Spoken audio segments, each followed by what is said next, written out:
You say this is the man who misread us. And because those people who are ready to run against, they are still someone's in the public service. I told you. And they cannot risk their They cannot risk their jobs. I told them point blank. They cannot. They cannot risk their jobs. Because when HRM finds out that you are, they just think. They cannot. He has a bad case. Yeah. Okay, he's a suspect. Cannot challenge this case. So that's the situation now. That's why for me, when he comes, now I just give him sugar because for him, he wants you to sugarcoat for him. You see, he feels he has evidence and he's still okay. You enjoy it, but you will see what happens. If I will be sanctioned, yeah.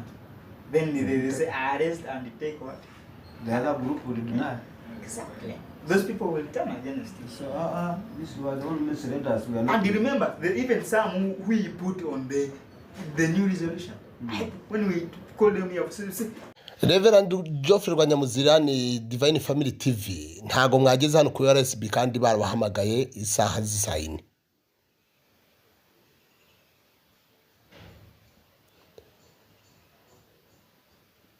Hanyuma mwaba mwabujijwe niki ko twebwe twahageze kuva saa 4 za mu gitondo twari turi ahangaha tuza twitwaje yabaruwa ibahamagaza nkuko ihamagaza timu yawe nkuko bigaragara ko uruhande rwabahamagaje rugizwe na Karangwa John ndetse na Apolineri tumusim Apolineri ndetse na roya wabo. Hanyuma bikaba bigaragara yuko uyu munsi aribo ntago baje ari namwe ntago mwaje cyakoze cyo mbashije kugera muri ofisi ndasobanuza maze gusobanuza bambwira yuko URSB itagifite ububasha mu gukurikirana ibibazo byanyu kubera ko urwego rushinzwe iperereza CID rwaje gukora iperereza rihagije bakabaha details zose noneho bakababwira yuko bazongera kwicara mu kibazo cyanyu bamaze kubahereza umuntu waba yatsindiye iri torero. Uyu munsi kuba mutaje telefone icitseho ariko reka twongere tugerageze duhamagare twumve. Ndava hanga mbazaniye amakuru afatika kuko muri ofisi ho mvuyemo. Yes, Mushumba Geoffrey Rwanyamuzira, ibi bipapuro biragaragaza yuko mu by'ukuri mwahamagajwe ndetse uwabihamagaje akaba agaragaza yuko muri buze kwitaba mwahamagajwe n'urwego rwa URSB, ariko noneho bikaba bigaragara ko uru rupapuro byanditsweho ari received letter nta summon. Sinzi mwebwe mwabibonye muti? Yego bishatse kuvuga ngo namwe mwabonye ko urupapuro rwaba ari nk'igicupuri.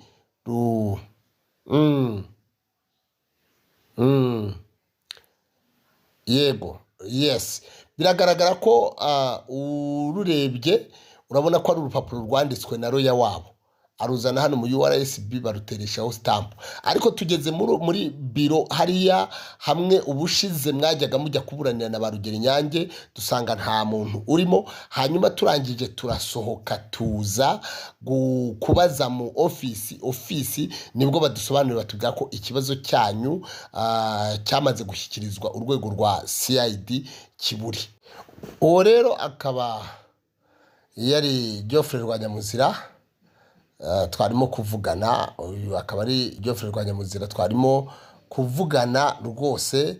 Ndiho mubaza ntibyifashe bite. Noneho rero nagira ngo ngaruke nyuma yo kuvugana na Geoffrey Rwanyamuzira ndima nimero yo nabashije guhamagara telefone ya Reverend Karangwa John ntago yafashe, ntago yari kuyifata cyane ko hari ibintu byinshi turimo guhuriramo muri iyi minsi bimubuza kuba yakwakira itangazamakuru ndetse no kuba adashaka kubigaragara mu bitangazamakuru ko ayoboye uruhande rwari ruyobowe na Rugerinyange John nyuma y'uko itorero umubyeyi cyangwa se icyo bose barwanira ngo umubyeyi aho bamwandikiye ibaruwa bamuhagarika cyangwa se bamwambura inshingano z'igipasitoro. Noneho rero urumva kunyitaba byari bigoye, ariko noneho yewe reka mbahe amakuru y'imvo n'imvano nk'umuntu uvuye mu office za URSB. Mu URSB rero nkimara kubona iyi barwa nanjye narekemanze cyane ko nakomeje no kugenda numva amakuru hirya no hino, ariko no mu kuyisoma ukabona baravuga ngo URSB kororo, ibintu byo kujijisha cyangwa se byo kuyobya amarari. Byabaye ngombwa ko iyo barwa nyitwarira ku head office za URSB kugira ngo menye riri niba koko iyi barua URSB bayizi. Nigejejeyo bambwiye ko iyo ngiyo ntayo bazi, cyakoze cyo register arambwira ati genda urebe mu cyumba cyemurirwamo ibibazo by'amadini n'amatorero n'amakampani urebe ko hari abantu bicayemo, sanga nta bantu barimo. Ngarutse barambwira bati ikigaragara ibingibi nibyo kunasa. So ntabwo rundi butinde ku byo kunasa, niba ari byo kunasa niba atari byo kunasa ibyo nta kintu bindebaho, kuko jewe icyo ndiho na makuru. Ahubwo ngiye kubabwira igikomeye rero, ni ukuvuga ngo nyuma y'uko Karangwa John ahaye powers of attorney uwo bita Rugerinyange John. Rugerinyange John yinjiye mu bibazo by'iri torero mu bihe bitari byoroshye, aho umubano w'igihugu cy'u Rwanda n'igihugu cy'Ubugande bitari byoroshye, ndetse hakaba hari amakuru avugwa yuko hari abanyarwanda bamwe na bamwe bagenda bashimutwa.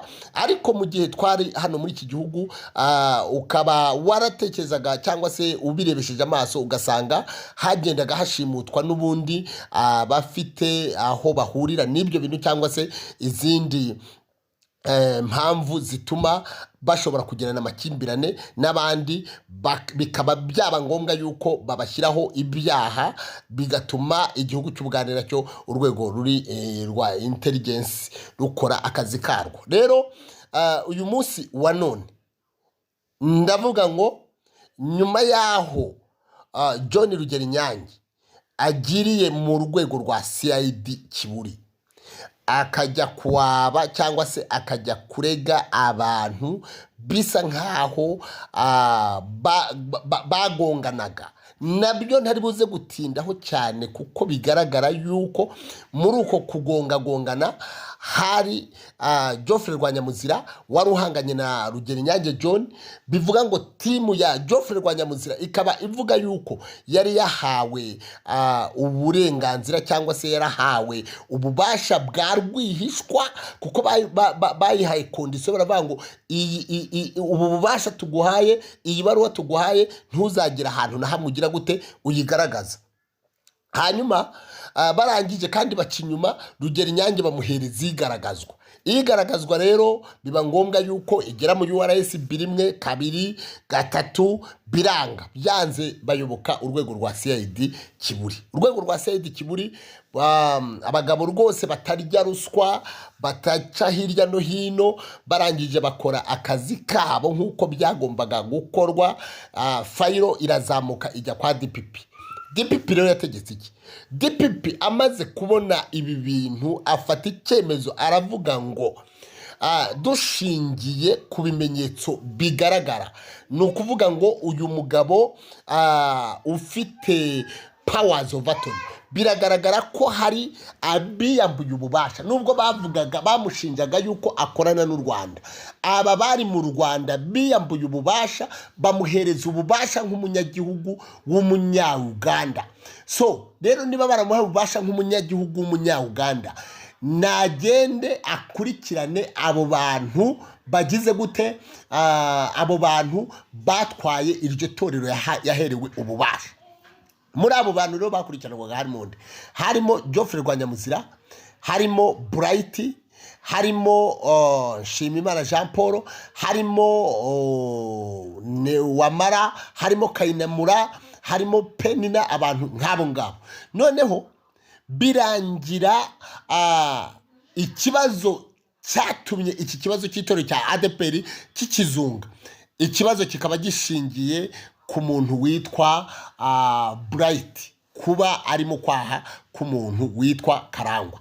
Kibazo kigeze ku musozo nkaho bagahise barangiza intambara ziri mu itorero rya Adepr, aho iyo kipe yose yagombaga kwitaba urukiko, kandi kwitaba urukiko buryo bamaze kuvuga umuntu ngo ni sanctioned cyangwa se yamaze urukiko rwategetse ko afatwa akaza gukurikiranwa, nta kindi ubundi kiba gisigaye nuko uwo muntu ahita afatwa.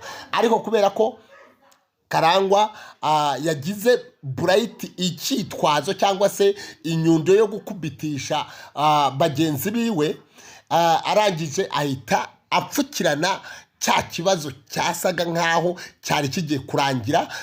Niba ari timu ya Geoffrey Rwanyamuzira bakamanika amaboko bakavuga bati itorero tureguye, nkuko bisanzwe bikorwa ko habaho icyo bita resolution. Nibyo rero wumvaga nari ndovugana nabo mu URSB bariho basobanura bavuga bati twebwe icyo turindiriye n'ibyemezo biri buze kuva mu CID, niba uriya wahawe powers of attorney ari buze kuza avuga ngo Geoffrey Rwanyamuzira uyu munsi na timu yiwe ntago bakiri mu bintu byo guhangana, cyangwa se urukiko rutegetse ibi nibi rutegetse kubafata direct. No kuvuga ngo icyo ngicyo ubwo kiba kigize gute, kiba cyarangiye. Rero nanjye nka Divine Family TV ukunda kubakurikiranira amakuru 5 kuri 5, nkaba ndiho nibaza eske koko birakwiye ko Adepr yakabaye ikiri mu mirwano irwana ku mpamvu z'inyungu z'umuntu bwite ku giti kiwe, cyangwa bakakomeza kutubeshabesha ngo hari gahunda ngo yo kuza ngo ku URSB ari uburyo bwo kugira ngo baze kwisororeza udufaranga tubazana aho ngaho, cyangwa se kandi baragiza ntibahagere. So jewe rero nka Divine Family TV nababwiye yuko nzajya mbacukumburira akantu ku kandi ahantu hose nkahagera nkabaza, kugira ngo bari abantu bari ara mu cyaro batazi iyo biva, nyirirwa mubwira ngo nibazana isente nibazana amashiringi, bajye banayazana kuba bizi yuko muri mu bafera. Ndahamya neza yuko ikibazo cya Adepr cyararangiye, ubu kirarwana n'abantu bariho barwanisha inda zabo. Nk'abantu nkubwira ngo ciao ciao, ahasigaye kabisa unkurikirane amaso kurekara, ibindi ni 5 kuri 5 ndaje mbavire imuzi amakuru asobanutse.